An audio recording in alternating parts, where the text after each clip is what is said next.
Selamat datang kembali di channel saya. Kali ini kita sampai di part terakhir mengenai modul keuangan secara umum di Simkes Hanza.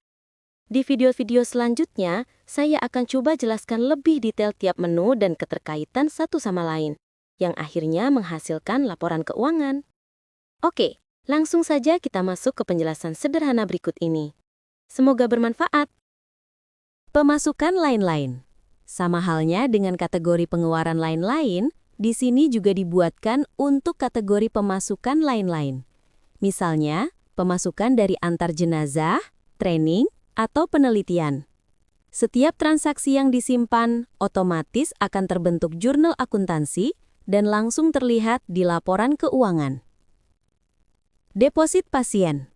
Jika pasien membayar deposit, baik secara tunai maupun transfer, dan loket penerimaan sudah menginputnya, maka akan muncul di menu deposit pasien.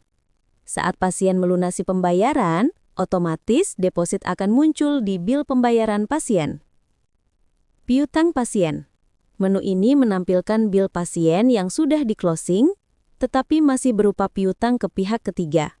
Rincian piutang bisa dilihat secara detail, termasuk piutang yang belum lunas, piutang obat dan bahan habis pakai, serta piutang percara bayar. Penagihan piutang pasien. Di sini rumah sakit bisa melakukan penagihan ke instansi atau perusahaan. Setelah dilakukan penagihan, masuk ke menu validasi penagihan piutang. Jika divalidasi, sistem akan otomatis membentuk jurnal akuntansi, menambah saldo kas, dan mengurangi saldo piutang. RVP piutang BPJS. Data piutang pasien khusus BPJS tersedia di menu ini. Rumah sakit bisa memasukkan pembayaran manual atau melakukan rekonsiliasi dengan umpan balik BPJS dalam format CSV. Dengan begitu, tagihan yang dibayar BPJS bisa otomatis dicocokkan dengan piutang rumah sakit. Klaim rawat jalan. Di menu ini, data klaim rawat jalan bisa dilihat, bahkan difilter berdasarkan cara bayar, poli, dokter, maupun instansi pasien. Bayar piutang. Semua data pembayaran piutang yang sudah divalidasi tampil di menu ini. Penerimaan atau kas masuk. Data penerimaan dari rawat jalan, rawat inap, penjualan bebas, pemasukan lain-lain, deposit, maupun piutang dibayar, semuanya tercatat di sini. Pengembalian deposit pasien. Jika ada pengembalian deposit, otomatis muncul di menu ini. Pendapatan percara bayar. Di menu ini, rumah sakit bisa melihat laporan pendapatan, baik percara bayar maupun per tanggal. Ringkasan hutang vendor farmasi. Data hutang ke vendor farmasi per tanggal kedatangan bisa dilihat di menu ini. Data hutang obat, alkes, dan BHP medis. Di menu ini bisa dilihat data hutang obat, alkes, dan BHP medis yang masih belum terbayar. Jika ingin dilakukan pembayaran, caranya adalah menginput jumlah pembayaran pada kolom pembayaran, lalu klik simpan. Setelah disimpan, akan terbentuk jurnal pembayaran hutang. Titip faktur atau tagihan obat dan BHP. Di sini bisa dilihat data hutang ke vendor yang bisa dilakukan titip faktur untuk pembayaran hutang dan difilter per supplier atau vendor. Setelah dipilih faktur yang akan dibuatkan titip faktur, klik simpan. Validasi titip faktur atau tagihan obat dan BHP.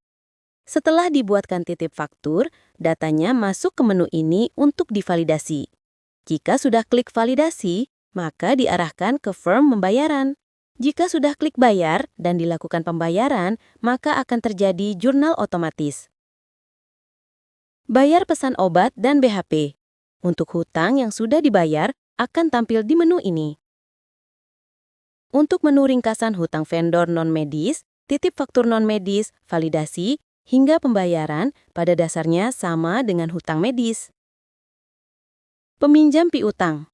Di menu ini bisa diisikan data karyawan atau manajemen yang melakukan pinjaman kepada rumah sakit. Caranya dengan klik baru, Lalu isi nama peminjam, nomor HP, alamat, dan kode rekening piutang. Piutang lain-lain. Setelah data peminjam diisi, saat mereka melakukan pinjaman, dicatat di menu ini. Bayar piutang lain-lain. Di menu ini diinput apabila peminjam melakukan pengembalian pinjaman. Bayar jasa medis dokter. Menu tempat input pembayaran jasa medis dokter. Pengajuan biaya. Pengajuan biaya atau anggaran bisa diisi di menu ini. Persetujuan pengajuan biaya. Setelah pengajuan diisi, proses selanjutnya adalah persetujuan. Validasi persetujuan pengajuan biaya. Pengajuan yang sudah disetujui divalidasi oleh pejabat yang berwenang di menu ini. Setelah dipilih penanggung jawab terkait, klik validasi, dan sistem akan menampilkan form untuk diisi kategori pengeluaran. Setelah itu, klik simpan, maka otomatis terbentuk jurnal biaya di menu jurnal harian. Rekap pengajuan biaya per departemen. Biaya atau anggaran yang sudah divalidasi akan muncul di menu ini sebagai laporan. Posting jurnal. Jika ada transaksi yang memerlukan jurnal manual, bisa diposting di menu ini. Jurnal harian. Di menu ini bisa dilihat jurnal harian yang terbentuk dari semua transaksi yang melibatkan uang. Buku besar.